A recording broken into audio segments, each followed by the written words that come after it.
మాట్లాడుతున్నారు అనంటే మీరు ఎలాంటి మనుషులు అనేది ప్రజలు గమనిస్తూ ఉన్నారు.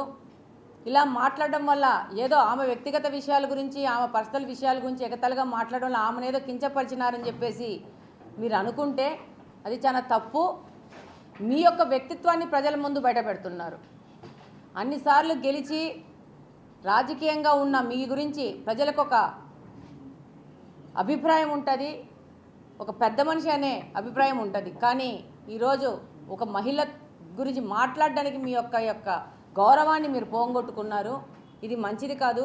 రాష్ట్రంలో ఉన్న ఏ పార్టీ అయినా కానీ రాజకీయ పార్టీల్లో ఉన్న వాళ్ళు మహిళలను కించపరుస్తూ మాట్లాడుతూ వాళ్ళని అవహేళన చేస్తూ వాళ్ళని డీగ్రేడ్ చేస్తూ మాట్లాడితే ఏదో గొప్పోళ్ళం అయిపోతాము, సో సమాజంలో వాళ్ళ గురించి ప్రజలు చర్చించుకు ఉండే విధంగా మేము చేస్తున్నామని అనుకుంటున్నారు.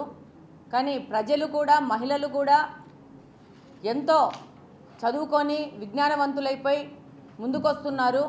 వాళ్ళ అవకాశాలను వాళ్ళకు ఉంచండి. వాళ్ళని అవహేళన చేస్తూ రాజకీయంగా లబ్ధి పొందాలనుకోవడం మాత్రము చాలా తప్పు. దీన్ని పూర్తిగా మహిళల తరపు నుంచి ఖండిస్తున్నాను. ఇకనైనా ఆ పార్టీకి సంబంధించిన నాయకులు ఒక ఆదేశం చేసి మహిళల గురించి మాట్లాడకూడదు. ఏదన్నా ఉంటే రాజకీయ విమర్శలు చేయండి.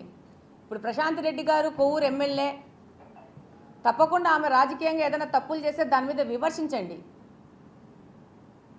అంతేగాని ఆ విధంగా విమర్శలు చేయడానికి ఏమీ లేవు. ఆమె అక్కడ బాగా సేవ చేస్తూ ఉంది, ప్రజలకు అండగా వెళ్తూ ఉంది, ప్రజలకు పేద ప్రజలకు ఆమె మీద అభిమానం పెరుగుతూ ఉంది. ఇంకా రాజకీయాల్లో మేము మళ్ళీ రాలేకపోతామనో భయంతోనో మీరు ఇలా ఆమె మీద విమర్శలు చేయడం అనేది అవివేకము. ప్రసన్న కుమార్ రెడ్డి గారు కూడా చాలా గౌరవపరమైన పొజిషన్లో ఉండి మంచి ఫ్యామిలీలో ఉన్న వ్యక్తి. వాళ్ళ ఇంట్లో కూడా మహిళలు ఉంటారు. ఈమె కూడా వాళ్ళ కుటుంబంలో వ్యక్తి, వాళ్ళ చుట్టము. ఎన్నికల ముందు కూడా ఆమె గురించి ఇలాంటి విమర్శలే వాళ్ళ బంధువులతో చేయించి ఎన్నికల్లో ఎఫెక్ట్ చేయాలనుకున్నారు. కానీ అది సాధ్యం కాలేదు. మంచి మెజారిటీతో ప్రశాంత్ రెడ్డి గారు గెలిచారు. ఈరోజు ఇలాంటి విమర్శలు చేస్తూ వాళ్ళ స్థాయిని వాళ్ళు దిగజార్చుకుంటున్నారు. ఇది చాలా ఖండించదగిన విషయము. ఒకటే రిక్వెస్ట్ చేస్తున్నాము, మేమైనా కానీ మీరైనా కానీ మహిళల జోలికి పోవడం అనేది చాలా తప్పు. ఇలా మాట్లాడిన వాళ్ళ మీద చట్టపరంగా కూడా చర్యలు తీసుకోవాల్సిన అవసరం ఉంటుంది.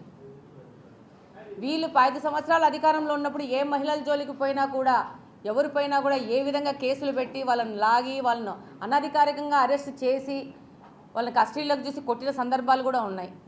కానీ కూటమి ప్రభుత్వము చాలా చట్టాలకు న్యాయాలకు విలువ ఇస్తుంది కాబట్టి ఇలాంటి చర్యలకు పోకుండా మీకు సలహా ఇస్తున్నాం అనుకోండి, ఇలాంటి మహిళల గురించి మాట్లాడడం అనేది చాలా తప్పు. మేము ఇచ్చే సలహాను తీసుకుంటారో తీసుకోపోరో మాకు తెలియదు, కానీ అది మీ వివేకానికి నిర్ణయం పడి ఉంటుంది. కాబట్టి ప్లీజ్ మహిళలను మాత్రము మీరు ఇలా అవహేళన చేస్తూ మాట్లాడడం మాత్రం తప్పు.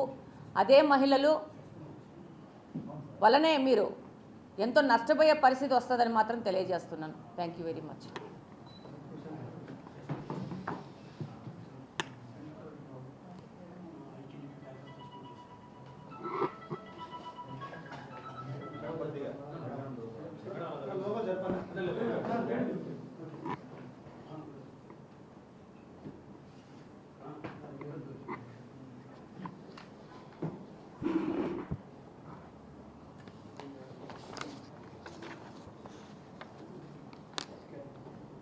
అందరికీ నమస్కారం. మరి మన చరిత్రలోనే చెప్తుంది